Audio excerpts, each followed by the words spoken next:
Welcome back. A new survey of lawmakers on Capitol Hill ranks one member of the Virginia delegation as the most bipartisan in the House or Senate. And she's my guest tonight here on the Final Five, Congresswoman Abigail Spanberger from the 7th District, up late with me here. Welcome. Good to see you again. Good to see you. Thanks for having me on. Let's talk about this because we hear politicians all of the time talk about reaching across the aisle. And you know right now in the House, where your party is not in the majority, bipartisanship for some seems to be a four-letter word.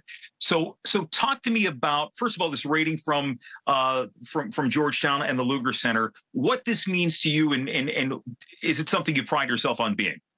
Well, I think, this rating and other ratings of a similar nature that I've received in the past speak to a measurement of approach. And my approach is that I want to build a consensus and a coalition around a good idea.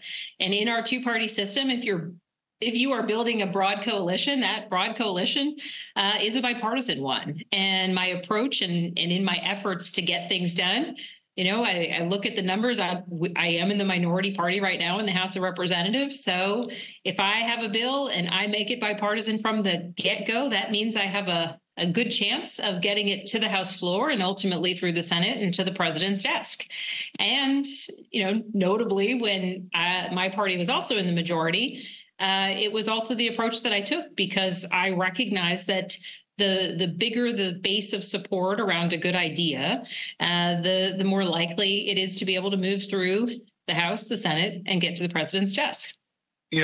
One of the things that you and I have talked about here before has been your effort to bar members of Congress and their families from trading stocks, and sort of made they say politics makes unlikely bedfellows. You were teamed up with Chip Roy, who signed on to that effort with you, among others. Right. So that gives credit to the other side because they agree on the other side that there are some people that believe that good ideas aren't necessarily a partisan endeavor.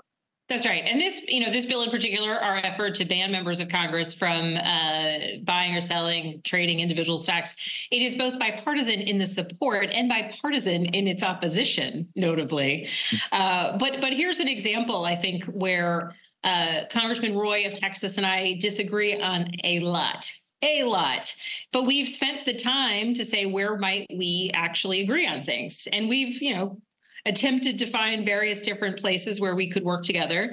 And this is one space where we agree. And by virtue of the fact that, we are typically members who don't agree, and as the co-leads of this bill, we've been able to bring together a really broad coalition across the ideological spectrum because people kind of, do a head turn and say, wait a second, who else agrees with this idea? And then people are, willing to consider it because it's kind of a funny coalition we've put together. Well, again, knowing the politics of some people out there, and if you have that designation of being somebody who will work with Republicans in your case, some people might see that as a scarlet letter. However, it seems like by and large, this is a good thing.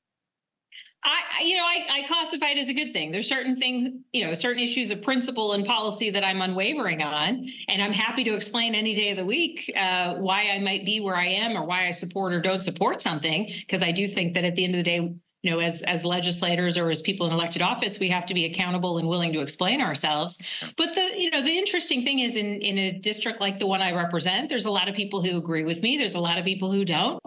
And there's a lot of people kind of in between. And so to be able to understand why some of my colleagues even, might choose to partner with me on legislation or might choose not to, also helps me understand why some of my constituents might really like an idea that I'm pursuing or might not.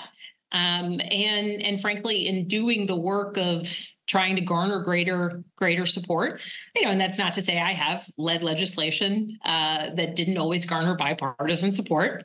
But when you can build up that coalition from the earliest stages, it's just the better way to do things. And if I think the idea or the policy I'm pursuing is right, why not try to convince people? That's the job of it, right? Congresswoman Abigail Spanberger on the Final Five. Good to see you again. Thanks so much for having me.